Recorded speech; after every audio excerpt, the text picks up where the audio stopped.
আজ থেকে শুরু হচ্ছে বিশ্ব ইজতেমার প্রথম পর্বের দ্বিতীয় ধাপ। ফজর নামাজের পর আমবয়ানের মধ্য দিয়ে ইজতেমার আনুষ্ঠানিকতা শুরু হয়েছে। গতকাল থেকেই খিত্তার জিম্মাদার ও তাবলিগি সাথীরা ময়দানে আসতে শুরু করেছে। সকালেও আসছে দূর দূরান্তের সাথীরা। সকাল থেকে ভারতের মাওলানা আহমেদ হোসাইন বয়ান করছে। এ ধাপে টাঙ্গাইল, মানিকগঞ্জ, সিরাজগঞ্জ, মেহেরপুর, নরসিংদী, জামালপুর সহ ২২টি জেলার সাথীরা অংশ নিয়েছে।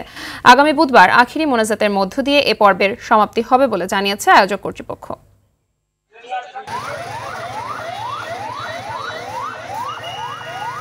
দিনের কাজের জন্য অনেক কিছু শেখা যায়, অনেক কিছু বোঝা যায়।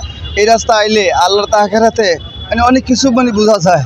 সকল উম্মতের জন্য এটা রাসূল রেখে গেছেন, আমাদের করতে হবে এবং আল্লাহ রাসূলের কাজ আমরা করব, এই জন্য আমরা এসেছি।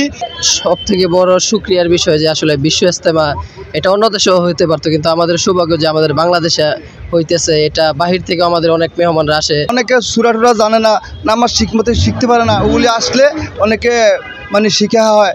দিনই কথা শুনি, যা শুনি তারপর আমরা আমল করি। আমল করে আমরা কিভাবে আখিরাত মুখ হইতে পারি, জান্নাতে মুক্তি পেরে জান্নাতে যেতে পারি, এই জন্য আমরা এখানে আসি আর কি।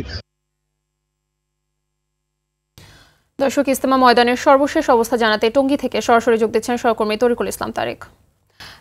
দ্বিতীয় ধাপের ইজতেমায় মুসল্লিদের আগমন কেমন দেখতে পাচ্ছেন জানাবেন।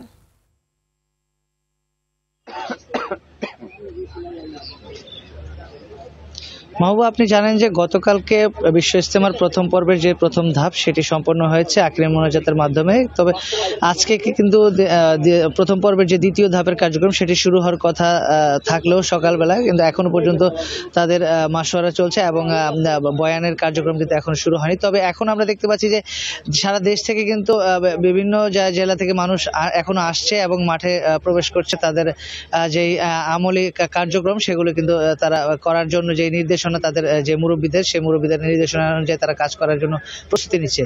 তো আমরা দেখতে পাচ্ছি যে সকালবেলা গাজীপুর মেট্রোপলিটন পুলিশের যে police commissioner doctor Nazmul Karim Khan, উনি কিন্তু গণমাধ্যমের সামনে কথা বলেছেন এবং নিরাপত্তার বিষয়ে উনি সকলকে আশ্বস্ত করেছেন এবং তিনি বলছেন যে গাজীপুর মেট্রোপলিটন পুলিশের পক্ষ থেকে যেই নিরাপত্তা ব্যবস্থা নেওয়া হয়েছে তারা কিন্তু সাদা পোশাকে মাঠের ভেতরে